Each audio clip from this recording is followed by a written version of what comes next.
What, are you drinking iced tea or straight whiskey? You make yourself a drink right when you get off work. I know.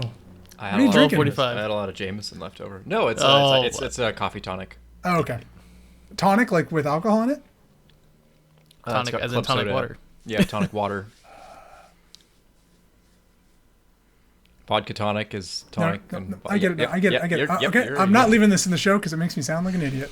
Oh, this is the best cold open you've ever had. Hello and welcome back to the Sidescape Gaming Podcast, episode 49. I'm your host, Jake Burke, and joined, as always, by James St. Charles and the bearded diplomat, Ted Libby. Ted, do you want to know why you're called the bearded diplomat? No. Okay, so last episode, Reed Fay, who is actually a cousin of my fiance, Madeline, which is weird to say, but he's an avid viewer of our show, and he live commented the entire show drunk. That sounds nice. And responded to everything we said. And he literally in there mentions how Ted sounds like one of the most reasonable men around, which I'm is very reasonable. just blasphemous. Oh, get me in a room and compromise, you know what I mean? Yep, right. All about compromise. Also, we passed 100 subscribers, so thank you guys very much. Audience, give yourself a round of applause. Pat on the back. Unfortunately, our 100 subscriber was a private account, so we don't know. Dang it! So hey, thank you so much. If you did subscribe, we're very happy. And I know it was a mom Thank you, out there. private account. Thank you, private. Yeah, you gotta protect yourself. Exactly. Keep yourself secret because this is the 49th episode of the Sidescape Gaming Podcast, where every Monday morning, except for last week and like 2 weeks ago, and when we miss, a new episode goes live on YouTube.com, SoundCloud, and Spotify. And honestly, I'm going to be honest, guys. I've been really slacking on the Spotify thing. So like episode 42 or something's up there. So I'll get better about that.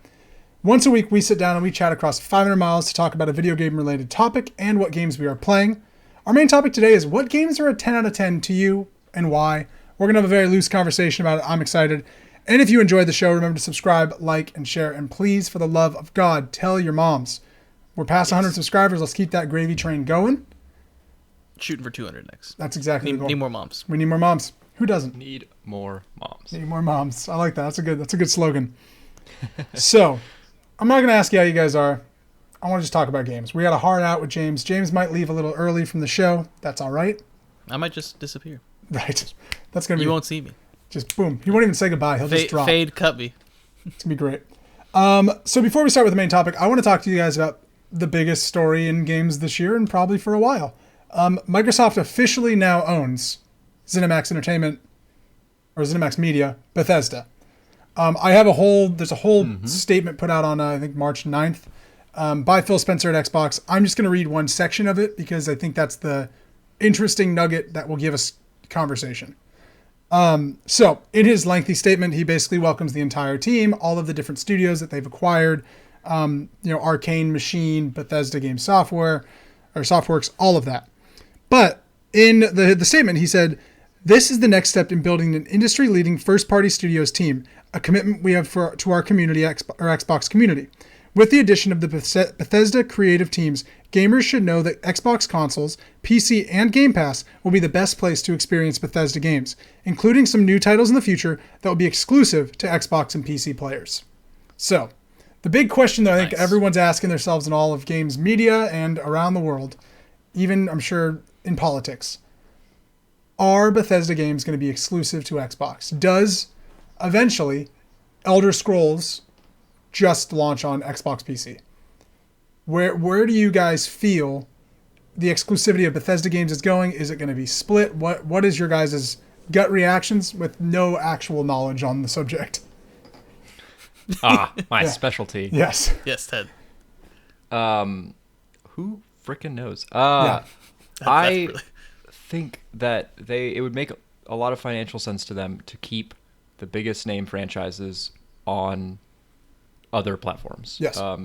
With that, I mean the Elder Scrolls series.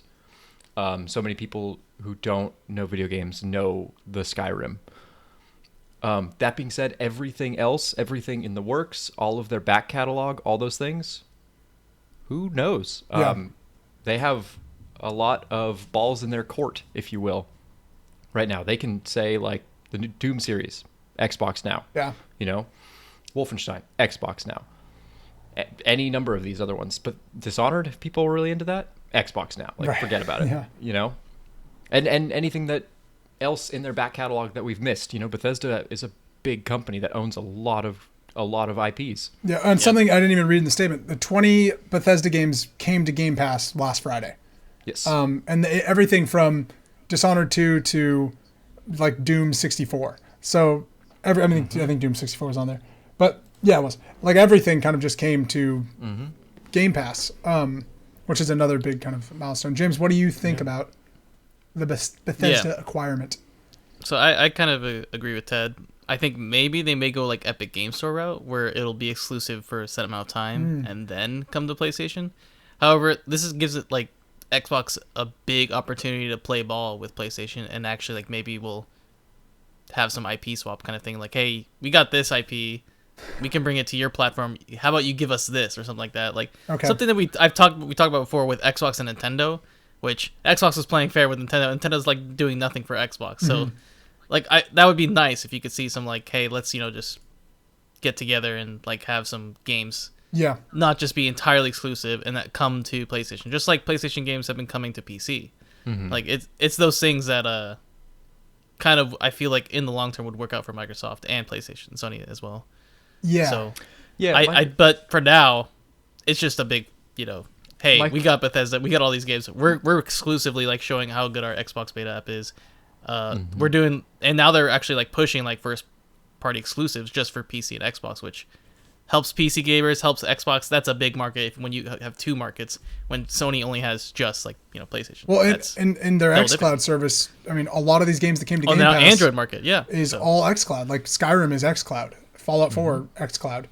You have Microsoft taking a big leap into like branching themselves out. Like that's well worth it. Like I don't know why we didn't see this coming. Like I feel like we should have at some point, but Bethesda was huge and nobody $7 should have that much money. billion. $7 billion is what they bought it for. $7.4 billion or something. Yeah, I feel like it was an opportune time because Bethesda's had a bad rap for a little bit, and like they had successful like other companies. But they're big franchise. Yeah. I think that the exclusivity thing is, in my opinion, I think it's definitely going to come. I think a majority of Bethesda games are going to be on Xbox. But I think you're going to see it's going to take a long time to get there. Like I think Deathloop, which is already coming out, that's not even on Xbox. Which is all the stuff that they've been working for. Yeah. And anything that's in the works. I think like Wolfenstein 3, you finish out the trilogy on all the platforms, and then you move on to whatever your next Wolfenstein project is. I think Doom, honestly, will probably be exclusive. I don't I don't think. Why would you spend this much money just to have them when you're hurting for first parties? Branch it out even more and just id's next game is going to be an Xbox, or Machine Head's next game. Like the people behind these games now, they might make new stuff and it won't be for PlayStation. Yeah, which is just kind of interesting. And I think Starfield, which we have really not heard much about. I don't know how it is with like when games are announced, and I think they're announced for consoles, that like locks them in probably with like service agreements. So I would assume any game that's been like announced with consoles stays. But I could see pretty quickly, like, dude, imagine if Elder Scrolls 6 launches and it's not on PlayStation. Like that's a huge driver to get people to, and it's free on Game Pass day one. Or it just not knowing. Yeah. If Starfield drops a trailer and it looks sick, looks badass, and Elder Scrolls gets some gameplay, and Microsoft just doesn't play their hand and doesn't say, will this be exclusive or not, everybody who's on the fence about a PlayStation will stay on the fence. Yeah. They have huge consumer power right now. Mm-hmm. Just especially not talking. Right now. I mean, not much is coming out. Mm-hmm. You have, your Xbox with a great store and a great selection of games that are coming out, like being thrown up there. And then they also tell you what's coming out, which is great. And PlayStation does as well, yeah. But Xbox has just been really like pushing it. And so when they put up the Bethesda catalog, it's like, oh my god, like all these games now I can play, like just like that. Yeah, well, and I mean, dude, any game now that comes from Bethesda is going to be on Game Pass, and the day one stuff is just you get to look at how can you beat that? Why would I spend $60 on PlayStation when I can, if I have an Xbox or a PC, just play it for $15 a month, like with all these other games? I think that's. And last week we talked about Outriders, and that's coming Xbox exclusive day one for. Yeah. Well, for console. Yeah, for console, but it's just $60 game day one. Here you go. Yep. Right. Like, wow. I know. It's. I'm so excited to watch this evolve and see what we're going to get to. And how it's going to piss the internet off, because it will, Yeah. no I feel matter like what. we started our podcast on the foundation of Game Pass, and it's just exciting to see how much it's grown. And That's Yeah. crazy. like Microsoft making these kinds of moves is huge and important for the industry. Well, and you saw I'm just really happy. with the Outriders release schedule, what they put out, that it's 10 new games all this month that are, I mean, from Outriders, which is big, like, I mean, triple double A, to Yeah, indie classics like Undertale that are now just on there, which is yeah. Undertale is also a great game. pretty crazy. And then xCloud, where we're going with xCloud, I think is just, Sony's going to be a little behind. They did announce, I didn't really read much about it, but Sony announced like a program that is similar to Game Pass. So they have like 10 games on it now that you can play for free by signing up for something like Game Pass. I guess it's not for free, but yeah. I think you'll see a lot of people transition to that, and then also, but I mean, Xbox with the EA stuff, it's just they're Yeah. making moves everywhere, you know. yeah, it's I think a very big topic. We can be very brief and we'll talk about it, I think, much more throughout the year as we get more information. Yes. But to be known that there's a big old deal, and it's crazy. So, all right, speaking of big deals, because we actually mentioned a game that we're probably going to talk about already. Games are rated on all these websites with 5 out of 10. If you're IGN, you rate a lot of things 8 out of 10, and I respect it. A lot of games are just 8 out of 10s. But I want to talk about 10 out of 10. What games are to you personally a 10 out of 10? And if that means perfect to you, if it means a masterpiece, whatever it means to you, what does 10 out of 10 mean? And then what let's just have a conversation about kind of those games that you think are and reasons that they are. And Dude, the Are 10 you- out of 10 is so stupid. It is. I think. Yeah. Because, and I'm just going to say my piece now as a transition. It is what game reviewers who are trying to sell you a product on release day need to tell you about a game. Do you buy it? Do you not buy it? It is not a word, like 10 out of 10s are not the greatest art. You know what I mean? no. Like, I was looking at 10 out of 10s as research for this, and it's really funny how IGN and GameSpot and a couple other PC Mag, they have 10 out of 10 here and there for a while, and then there's a solid 19-year gap from the years 1999 to like 2018 where there were no 10 out of 10s And then there's, because like, no 10. game is ever perfect, right? Like, there's no such thing as the perfect game. If there was, we wouldn't need games anymore. So I took this as a personal 10 out of 10 of like, I got the most fulfillment, and I put down the controller at the end, and I was like, perfect, I'm good. Yep. That's all I needed. That was how I interpreted this 10 out of 10. That's like I was talking to James before we even started the show, just kind of while we were waiting, and I looked at my like favorite games of all time list that I've made and like kind of went through that, and I was like, in my head, even a lot of these aren't like 10 out of 10s. Yeah. For me, like a 10 out of 10 is it attempts to do whatever it attempts to do, it does it almost perfect. Like it doesn't ever feel like a slog. It doesn't ever feel this way. And that's kind of for me what a 10 out of 10 is like it hits on everything it's trying to deliver. Maybe it has some errors or something, but it's not, because nothing's perfect. Spoilers, there's not anything that's perfect. Exactly. Maybe Empire Strikes Back is close, but it's like that's about it. So like that's kind of where I was at with my 10 out of 10 kind of games that I'm bringing forward to talk about. I would argue that there is actually one perfect game, and we'll talk about that in a minute. I too would argue there's one perfect game. Ooh, I wonder if it's the same one. James, what about you? What does 10 out of 10 mean to you? So 10 out of 10 to me, it's very hard for me to give something a 10. Like in terms of like media that I've watched or rated, it's usually like a bunch of 9s, and it's like to push it to the 10 has to be something like memorable or something that like you were talking about, like pushes the boundaries, or something I just like think about. Like I just like always just like think back on my experience or like my playtime, or if I played it a bunch of times. Yep. That to me, it's like I think back, it's like okay, I can bump it up. Maybe when I played it, it was a 9 out of 10. Maybe like now when I think back on it, it's like okay, this was something good. I can see that. But then when I'm talking with Ted, like the ratings, you see these like 10 out of 10 games, and it's just like, is that really 10 out of 10? Like you played it just for a little bit, and boom, it's 10 out of 10. Like I don't know. Yeah. Sometimes like you do, like you just know what you're playing, like, you know it's 10. It's funny because the rating system, the 10 out of 10 does not account for time at all. So there are games that I've never heard of from 1996 that are 10 out of 10, and I'm like, what was this? And then there are games that I think are one of the greatest of all time.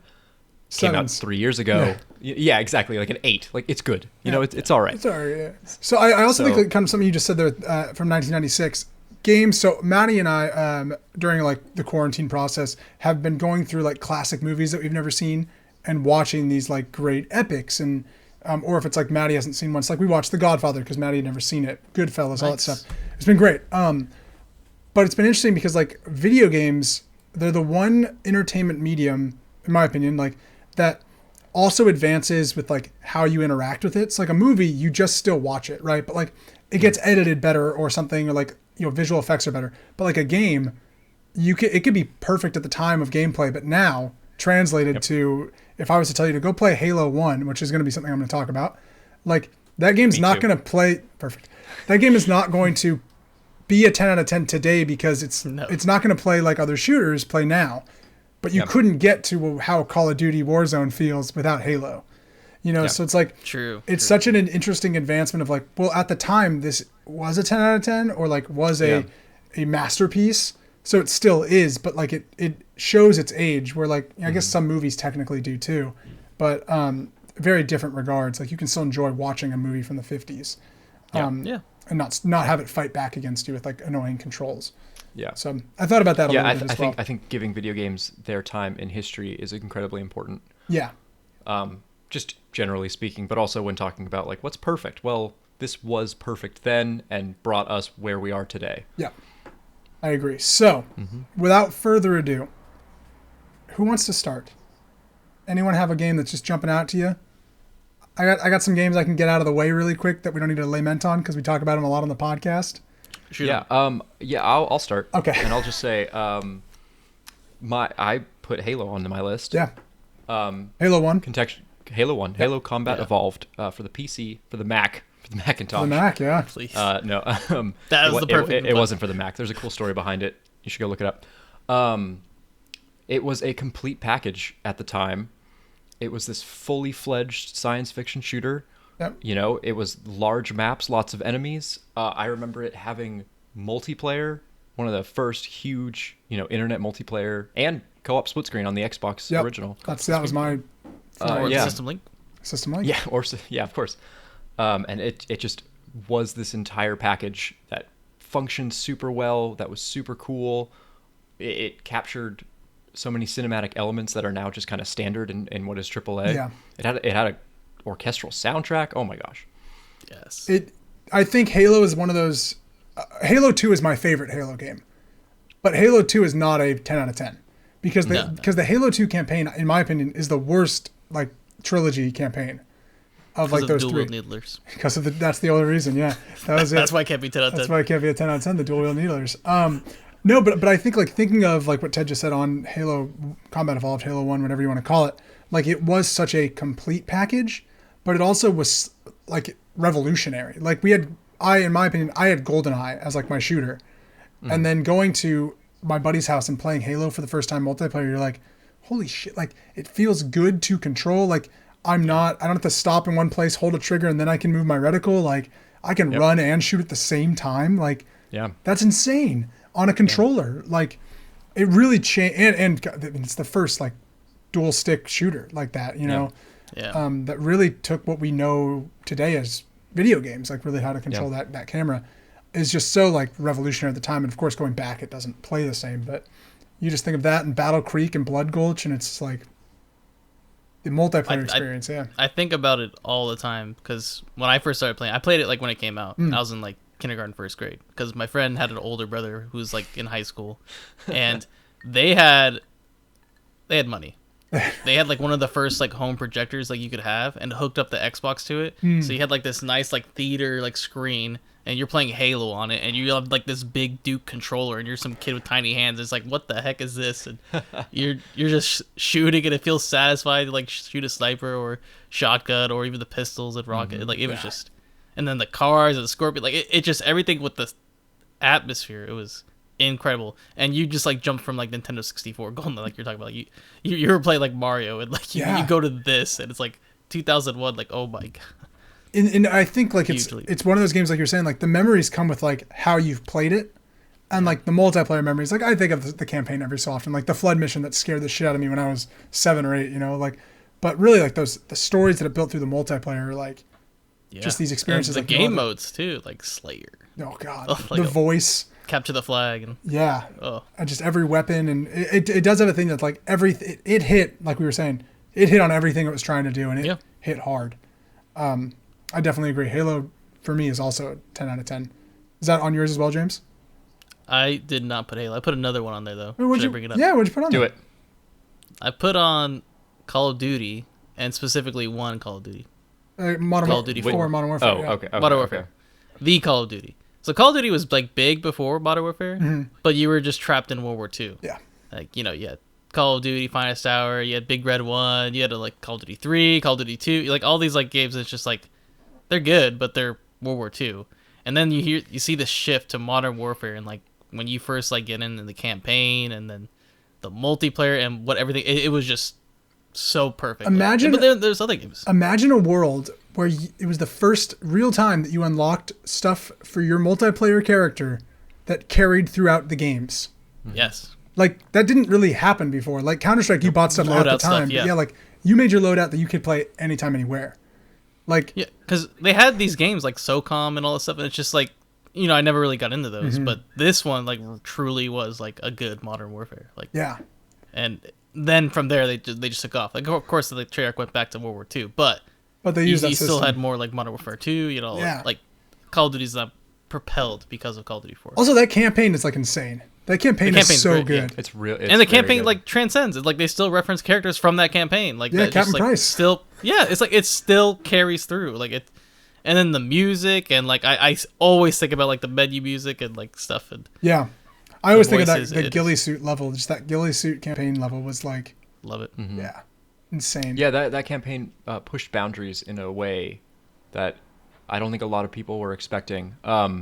Because, Call of Duty was a World War II shooter for 7-8 years because 9/11, Yep. and it was scary to talk about war in the Middle East because it was a very real thing that people Yeah. went to. Yeah. And there was a lot of backlash to those kinds of games as being just like, you're just propagating our military and sending young boys, to another country. But Call of Duty 4 took it in ethically questionable directions. I remember the AC-130 level where you are just AC-130. you're up in a gunship looking at thermal images of people and shooting them, and there's just normal chit chat, coffee, like break room talk going on in the background, and you're just doing these horrific things from the sky, and it's just being like, am I doing the right thing here? This doesn't feel very heroic or patriotic, but I guess I'm accomplishing the mission. They nuke the American main player. You die. Do you remember that? You get nuked. In Call of Duty 4? Yeah. No. In Modern Warfare 1, the American you play as, because you play as two characters for a while, the American gets nuked, and you die in, like, radiation.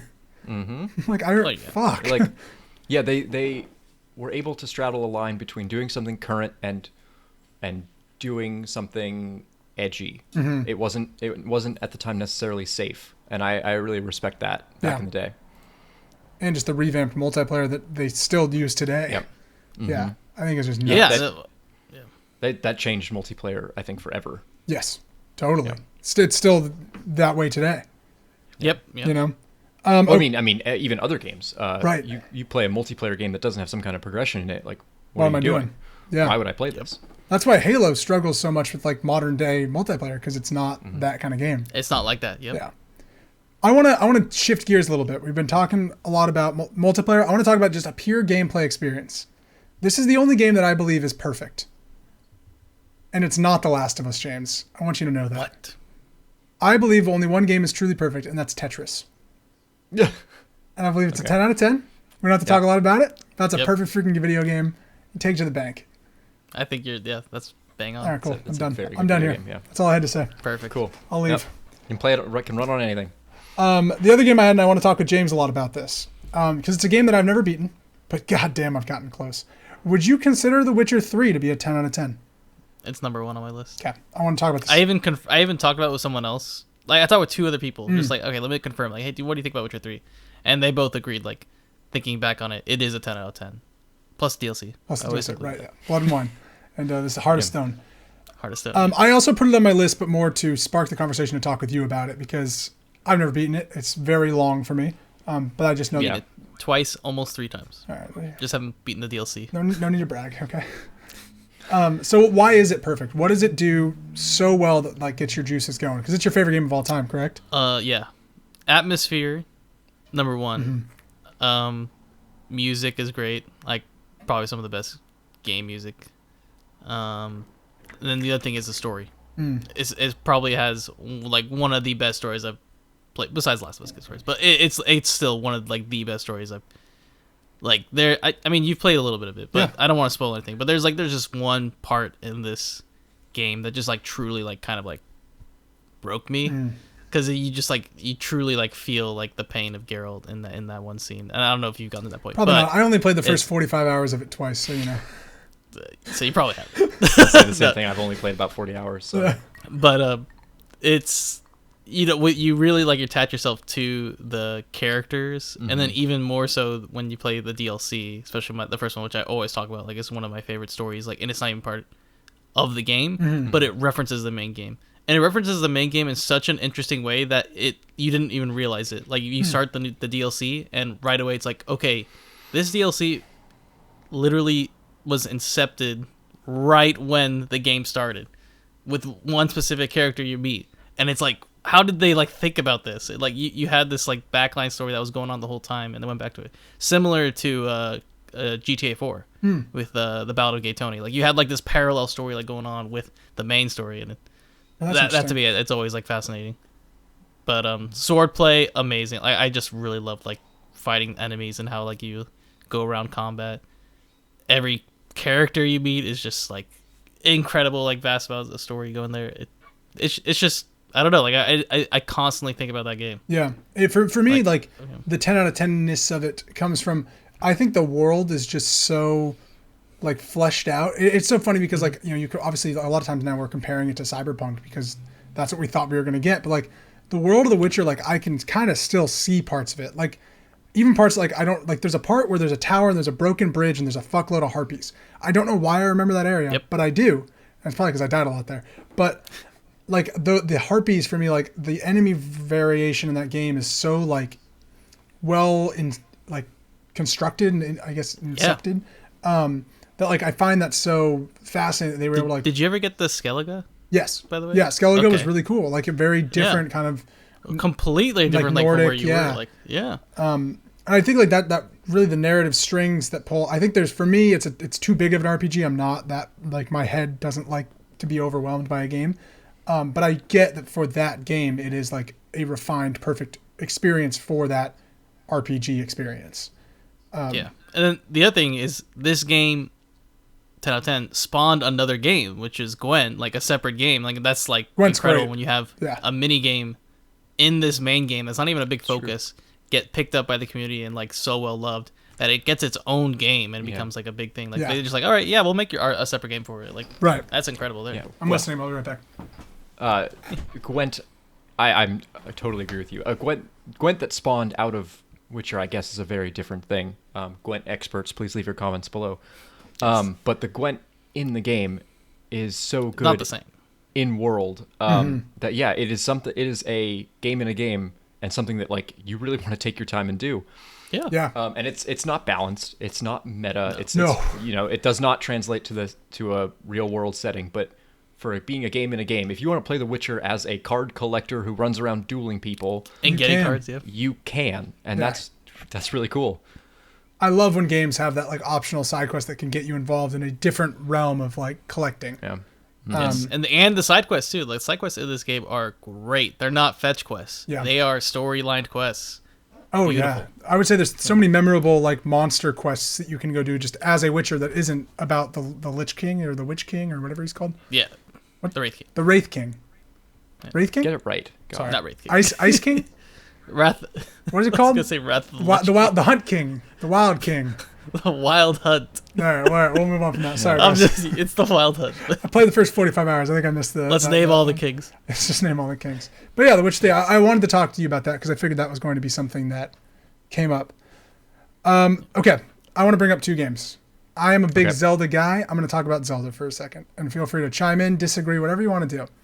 I think there are two 10 out of 10 Zelda games in my opinion. I'm not a big 2D Zelda guy, so I get Link to the Past will probably be there for a lot of people.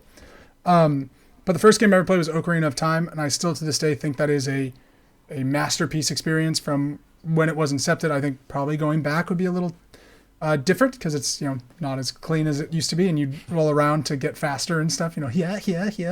It's still good. but it's still great. I watch the speedruns all the time. Oh. It works just right. Yeah, and just that game for me as a 6-year-old or 5-year-old whenever I played it, but just thinking of how big that game was at the time of like, I can go anywhere. This is crazy. I can walk over here and go to a lake and here to a mountain, and just obviously it's very small now. Like that area is a tiny little hub, but the exploration in Ocarina of Time to every temple being this precise puzzle, minus the adult water temple that defeats the smallest of children like myself.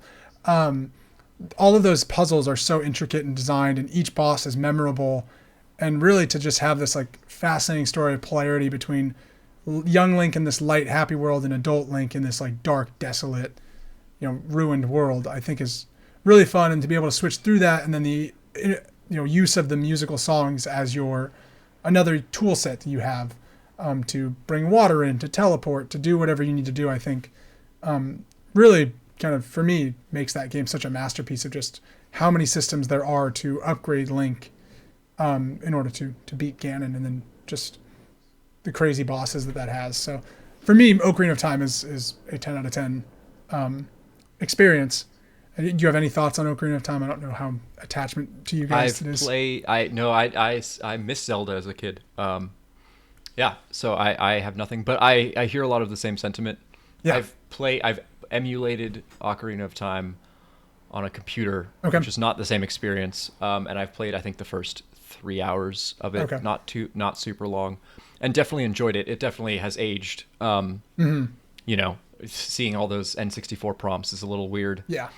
But I could totally get behind that being a perfectly fantastic game. And like that, I wasn't attached to it. Yeah. That much. Yeah. And just like the thing that I kind of... We don't like it that much. Yeah, but it's fine, guys, whatever. And also, like, it really brought in, like, targeting enemies as, like, a melee attack. Like, Z-targeting was kind of, like, one of those things that Zelda... That was a cool thing. ...was pretty prominent for. And now think of all the games that do that. But piggybacking on that, Zelda, Breath of the Wild, man. I mean, I still kind of believe that's probably one of the best games to come out in the last, 3 years, 4 years. Like, it is probably the best game to come out of that time. And just for it to launch on the Switch where I could pop that baby out, take it to the bathroom if I needed to still finish my shrine or whatever. But the sense of exploration in Breath of the Wild is... I've never felt that in a game. Like we were talking about with The Witcher, it's just the amount of collectibles that you can go find to upgrade yourself to everything that you can do with the shrines, to how the world interacts with itself. And, if it's raining out and there's lightning coming, you can throw your metal sword at someone, and the lightning will track to the metal sword and hit them. And like the weather and gravity systems, it's just really unique, like how many systems they put in and how accurately it all interacts, and like intricate little areas. I think is just really special to me, and I would definitely say that is like a 10 out of 10 experience that I would recommend it for everybody. Like, just go play Zelda Breath of the Wild. Like, don't look it up. Just see what happens, and like that sense of like getting off the Great Plateau and being like, so where do I go? Like, what can I do? Like, I think that's such a fun thing that only games can provide over any other medium. So yeah. I I'm gonna slightly disagree. I think Breath of the Wild is really, really good. I think Breath of the Wild suffers from the minorest problem of overselling itself just a teensy bit. Not in any kind of bad way. I still fully agree that people should go check that out if they have not, and experience it, as you should. Have your own opinions about things. Yeah. James, we might have to talk about kicking Ted off the podcast. I just want to be very frank. Okay, cool. Okay. That'll be a Patreon only. Yeah. Episode. We can have disagreements, but we might kick you off. But not this one. It just you look around that world and go, oh my god, this is amazing, and it really is. I just felt like, my imagination soared, and then the game soared slightly below my imagination on a couple of times. Yeah, I could see that. But I could definitely see an argument for it being a perfect game, for sure. Yeah, I think it's just like we've talked about, it hits on everything it's trying to do. It does have the very easy thing of like, the world is destroyed, so it's very empty. And like, yeah, I get that. Yeah, and I was kind of expecting the conclusion to be different than it was, and I ended up just kind of... You just fight Ganon. I slammed right through it, and I was like, oh, okay, that was it. Cool. Zelda. Yeah, in the exact opposite problem of the adult water temple, I kind of felt like the dungeons were just a little bit below my IQ level, and my IQ level is pretty darn low. So, 33. That's it. Nice On the dot. even number. Nice even number on 33. Yes. Yeah. Okay, I have one that right. I'll be brief about. I actually have two left, but I have one that I want to talk Okay. about. I was thinking a lot about fighting games because I play a lot of fighting games. Oh, Yeah, I want to talk about I'm not fighting good. games. I'm not good at them. I was trying to pick which one might be a perfect one because it's a very tough question. And I think the answer I came to was Marvel vs. Capcom 2. Not Street Fighter. Marvel vs. Capcom 2. I think it does a lot of things correct. We have to go back to, the early 2000s, the end of arcades, the final straw. Kind of a world before the internet where you could click a button and fight anybody, and that person's definitely going to be better than you. So you go back to a world in which two people who know each other, put in a quarter, go up to the controls, and have a good time. Marvel vs. Capcom is flashy, is exciting. It's got characters you know from all over these different areas. Yeah. Comics, movies, TV shows. At that point, video games. And it's an exciting game to play with somebody next to you. And in that sense, it nails it. And it's also a really cool thing. Marvel vs. Capcom was conceived because Capcom had sprites for Capcom games and sprites for Marvel games. Yeah. And they just Put 'em smashed they smashed all of these assets that they already had into a game together. And it worked. It's super cool. Yeah. And it was kind of inexpensive for them at the time. And it looked great. Yeah, it is literally Yeah. like it is physically just a compilation of all of their greatest hits put together into one game that is exciting. And I think it really nails what I love about fighting games, which is just, intense, raw explosion, just stuff's happening on the screen and somebody's So going much to win. stuff happening. Yeah. Yep. And they're also Definitely. absurd. Like, I love that Yeah. about fighting games, and they are absurd as well. Yeah. Yeah, that's a great pick. I was kind of curious I what agree, fighting game yeah. we were going to talk about, because there is... Yeah. You could say Street Fighter was like, you say Street Fighter Yeah, 2, like you- it's like it's okay, but Street Street Fighter, Fighter yeah. 2, yeah. Street Fighter 3 people was pretty good. you can say like Third Strike, yeah. It did so Third many Strike. things, but I think Street Fighter 2 isn't necessarily a perfect game because they came out with it 7 times. Like Yeah, it's like, they well, iterated I mean, it. They yeah. and I don't think that the final one, Championship Edition, is even the best one. Right. No. And then you get into the internet era of fighting games where there's balance changes and it's constantly being manipulated and adapted. And I was like, what's kind of the end of that golden That era also, before I think, that? ruins a 10 out of 10 game because Yeah. you could have one, and then all these balance changes, just like your game is just always constantly like changing. Mm-hmm. You don't have it fixed. And back in the day, yeah, it was like This is one what it version is. just came out. Yeah. That's it. That's your game. I mean, You don't have enough it's, of that anymore. it's the Red Robin arcade experience of, like, my mom's having her burger at Red Robin, and I get my $1 in quarters, and I go over to play Marvel vs. Capcom with somebody, and like Yep. some dude I'd never met. We play 3 rounds, and I get my ass kicked because I have no idea what I'm doing. Yeah, and this right. kid's like the hot shit in the Red Robin Wolverine arcade. makes a really cool thing sometimes. So yeah, play it. yeah. It's like I love Spider-Man, so that's the only thing I'm gonna play as. Yeah. Yep. Yeah, what a good pick. I like that pick.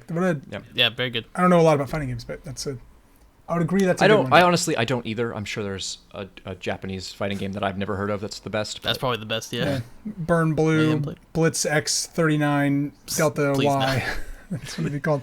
Under Night. I'm just gonna, since we're we have another thing to talk about what we've been playing. I just want to throw out some games that were on my list that we don't have to lament on, that we've talked a lot about on this podcast. The Last of Us, I believe, is one of those masterpiece games that hit on everything it was trying to do. God of War 2018 as well. James, we've talked about that a lot on this podcast. Yeah. God of War should definitely be on. And then the last two, I guess I want to mention, and we can talk about them a little bit. I'm really excited for you guys to play Mass Effect 2 in like 2 months. I can't wait. Because Yep, to me, yep. that is a 10 out of 10 experience. And just how it really took action RPGs into an interesting direction, and the characters. And I think that's where BioWare got that definition of, like, this is a character BioWare game. Like, really that. And then Portal 2. I don't know if we wanted to talk about Portal at all, but Portal 2 is, I think, just it's a sequel that shouldn't be as good as it is. Yeah. Yeah. I think it's a sequel that was not really meant to be, but because of how Portal just grabbed everyone, Yeah. you first start playing Portal and you're like, okay, this is some good puzzle game. I And get then it this. has like this just story that just like springs out of nowhere. And you're like, oh shit. Yeah. And Yeah. 2 just like, boom, here's the story. Like, here's the universe that you're in. 2 took like It is a few great. jokes of 1 and was like, we're going to make a whole Yeah, game with it this took the kind jokes of humor. and just, Yeah. Like Gladys being a potato is like one of my favorite game jokes. Like, yeah, Cave Johnson. yeah, fucking J.K. Simmons. That lemon rant. Oh, That is the best.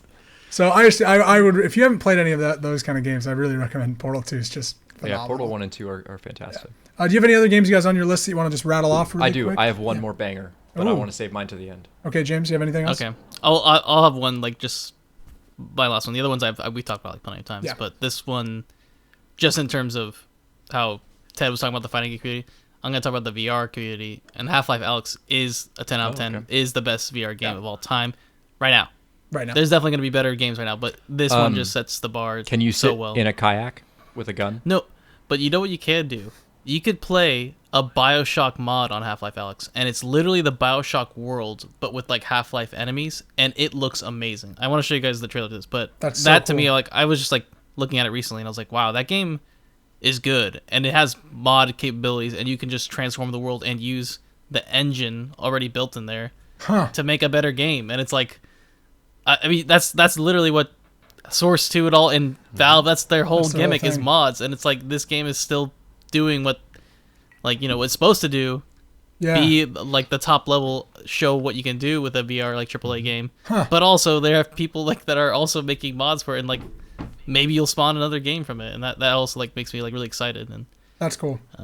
so Half-Life Alyx just deserves like Oh yeah. to be on some 10 out of 10. I think it's a great pick. I think just from what I've heard about it, with my inability to play it. Yeah, I was like, I'll play it one day for sure. Hey, You could play it. PS5 VR with the new controllers they just showed off. That's definitely looking like I'm gonna be able to play Half-Life Alyx on it. Those look good, but there's one problem with them that I've noticed. The one problem is can you open your hand? Yeah, I don't know. Because there's no hand strap. So you could move your fingers, but if you open your hand, the thing drops because it has like a. Weird. That's what the Knuckles has. Knuckles has a hand strap that like does so you can like hold it open and it'll stay. I don't know how they're doing it. Maybe they just didn't show it. So in the, you're saying images. Half-Life Alyx on Steam VR is a perfect game because you can open your. I played it on Windows Mixed Reality. I haven't even played it with the good controllers. Vive Pro. Yeah. with even the Knuckles. So like I played it on Windows Mixed Reality and it was great, and that was surprising to me. Like I had this really cheap $200 headset and it played amazingly, and I was so immersed. Yeah. That's a great VR experience. That's cool. Yeah. All right, Westside, let's hear it. What's your last one? Well, we brought up earlier in the show that no game is really a 10 out of 10 because everything can be improved upon. Right. If there were games that were 10 out of 10, we wouldn't have games anymore because they would be perfect and we would be satisfied. So I'm going to give you a real 10 out of 10. He's going to say Civilization 5, and it's going to be really weird against last week's episode. No. StarCraft 2. Oh, StarCraft Wow. 2. Because StarCraft 2 killed real-time strategy games. That genre is basically dead. People don't make them anymore. And it's because StarCraft 2 was so good. It was perfect. They hit It the had- apex. They knew they couldn't They go hit higher. the apex. They literally did. They have a incredible campaign, incredible gameplay, Love the mods. fantastic multiplayer that is, internationally recognized. It was one of the first esports of all time. Well, the first StarCraft was. StarCraft. Yeah. Yeah. And then this builds upon it. It's got a custom games. It's got the map editor. It has everything that the RTS genre wanted and needed. And it was a fantastic game. And now they don't make RTS games anymore. I think we've had like 4 notable releases since StarCraft 2. Warcraft 3 Reforged or whatever it was. That's not one of them. Don't people hate StarCraft 2? I thought Now like they do. the pro scene hates it. You only love things you truly... No, you only hate things you truly love. Good point. The game just Yeah. goes through these cycles. Like what happens is, I think what really killed StarCraft 2 scene, which don't quote me on this, and I don't want to get political, but really Korea's mandatory service. A lot of the pros who were like at the top of their line had to go into mandatory service for military, and they come back and it's like, well, I was a pro. Can I play more? Yeah. Now times have a little bit changed. Like they can have like extensions or maybe not even serve at all. But way back when, it was like you had all these great Korean pros, and the game would like be at its apex, and then all the top players would leave to go serve, and then it drops, and then it doesn't get fun anymore, like because you have the top pros like no longer like competing, and Oh, yeah. that really killed the scene a lot for StarCraft Korea. 2 has run its course. Blizzard doesn't even support it anymore. It is a thing of the past. But Yeah. it was At so that time, monumental in it was its the best. in its genre that we just don't see RTS games anymore. 2008, 2009 area. We like, especially, I think it has a lot to do with because esports is so important, and that was such a good esport that why would you try and compete with that? Why would you, like it's literally tough to make something better. Yeah. I think if you wanted to make a different style of RTS, you totally could, but nobody really wants to. We get one every 3 years, and people say, Yeah, you it get has a one good story. indie one. That's just And like, then, yeah, and that's it. It literally killed the genre. So funny. That campaign is fun too. Like I love playing that. It's fantastic. I The played with- StarCraft I 2 played with campaign? Gunnar, Yeah. Yeah, I played with Gunnar. Oh, it's so good. I remember that game. Good times. Fun. All right, we're not going to be talking about any games that we've played down, okay? We're going to talk about what we're playing now, all right? And James, you got about 14 minutes for that hard out, so I want to know, what games have you, James, been playing? I have 30 hours in Loop Hero. Yo, let's talk my about gosh. Loop Hero. Loop Hero is one of those games that does not deserve to be as good as it is, but it is. Because you're deciding everything in it, and it's just like giving you the tools to decide. You play as on the how to play world, game. not the characters. You are playing the game, and the game is playing you. Yeah, it's like Jumanji, similar It's to Jumanji. Yeah. You. Ooh, I'm back in. Yeah. build the game, and then your guy just goes. And I'm having such a blast with the Necromancer, and I'm basically at like the end in terms of like tiers and Okay. what I need to upgrade, Wow. what resources I need to get. I'm only on the 3rd boss too, and I know there's 6 boxes, so it's like it's incredible how much I still have left, even though like I'm already like almost done with like how The tree. what I need to upgrade the tree, and the classes. First off, the rogue sucks, but the Necromancer is one of the best things ever invented. So Ted, have you played Loop Hero? Nope. No. And I will mention that in a second. Don't you worry. You can play the demo for free, and your progress will carry over to the main game. Man, Well, there you go. That's like a 2021, selling you're point. the right demo. Yeah, James, you were the first one to tell me about this game on the podcast. Yes. What a phenomenal game. I mean, it's I'm gonna be honest, it's my game of the year right now because there's really not a lot out, but it's my yeah. game of the year, and It's- and it will be on the like that top 10 list at the end of the year because it's so good. Ted, you know, kind of James talked about what it is a few weeks ago. So that's what I want to say. I have not played this game. I will probably not be playing this game for its initial hype. I'll probably pick it up maybe a little bit over the summer. We'll see, just with scheduling and stuff. But this game is very cool because it's new. It is It is such a new concept yeah. that, like, I think from now on people will start saying, "Oh, it's a loop like, it's a Loop Hero like," which is very cool. I think for the people who made it, for the industry as a whole. That being said, people are trying to describe this game to me from every direction, and it's so freaking weird. Yes, it's a very weird game to. First off, it's such a weird game to start It's playing. like it's Yeah, truly the it's first like- of its kind, and it's Yeah. so weird. Oh, I've never played anything No, like this. I haven't Like, either. it is. But yeah, so you walk around in a circle, Ted. Okay, Yeah, no, I know the You walk around in a concepts. circle. Yeah, I'm explaining kind for the of plays audience, but I'm itself, pretending not I'm really. I'm explaining for Yeah. the audience, but I'm really pretending okay. I'm explaining for you. You just Oh, play Yeah, it I again. got you, I got you. Act dumb. Okay. Yep. So you're in you Act. walk around in a circle. Okay. Usually you go clockwise. Sometimes you go counterclockwise, and I don't know why. Yeah, I don't know why. Sometimes it switches it up. I don't know why. It doesn't make sense. It doesn't make sense. So you're going in a circle, random. and you get a deck. You have a deck of cards, but you're drawing certain cards. And for some reason, I'm gonna be honest, I don't trust that the deck is really like getting shuffled because I feel like I'm drawing a lot of rocks way more than I'm drawing anything else. But you're getting cards, and you put them on the map, and it changes either the player's statistics, or the hero's statistics, or the enemies that spawn in on the map. And the loot that you will get from enemies differs depending on what the enemy is, and also how many loops you've gone through.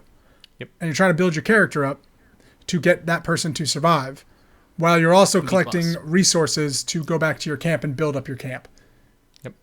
That's basically what it is. But the fact that you're like, it's almost like a passive experience Yep. is like really nice. Like it's a weirdly... It's so passive. I could do work and I could have this going, and you could like pause anytime. Yeah. That's the best thing for me. It's like something I could just have going, and like, oh, all right, let me just finish this run. Boop, boop, boop. And then okay, back to like emails or something. It's Yeah. Yeah. it's a It's like a phenomenal passive game, but it's not an idle game. Yeah, it's still like Yeah. like if you are idle with it, your guy's not going to advance. Like Yeah, it's yeah. just going to get worse. Like you have to still be like interacting with it plenty. And like I play it to a T where every time I beat an enemy, I pause it and do my cards. So like I don't That's like usually what I do. yeah, I'm not like a big like I'm not going to let it sit because like my guy's not going to be powerful enough.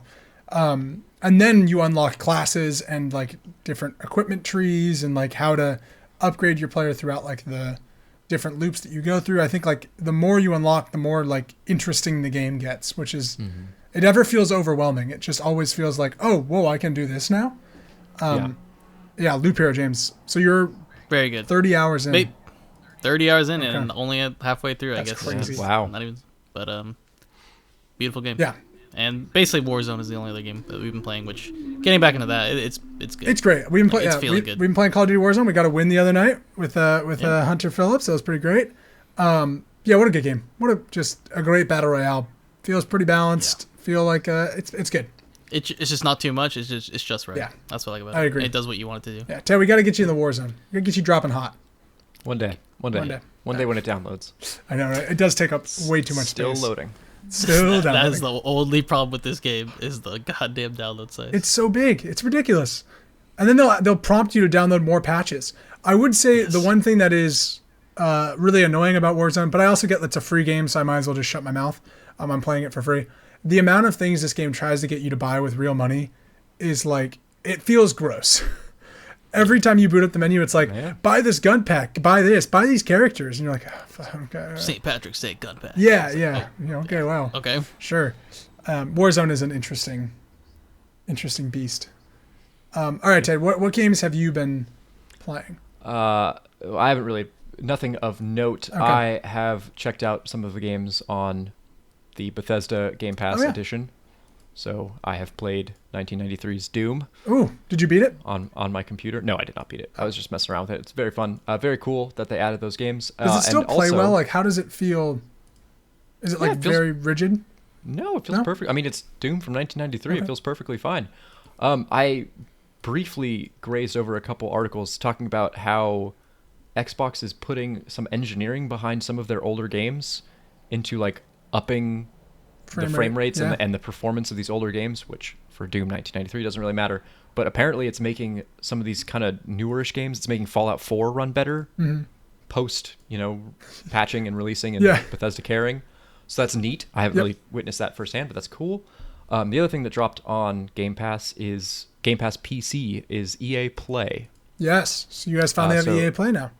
No, I have been on the phone with EA customer service for hours. Yes. First of all, my account got hacked again. That's a great start to any EA experience. Boy. Stop using the password, Ted. I'll learn. All right. Even if you do it backwards, it's still easy to guess. So I've changed all of my accounts back from Russian emails. They did not spend anything. I think they were just playing Apex Legends, which is totally fine.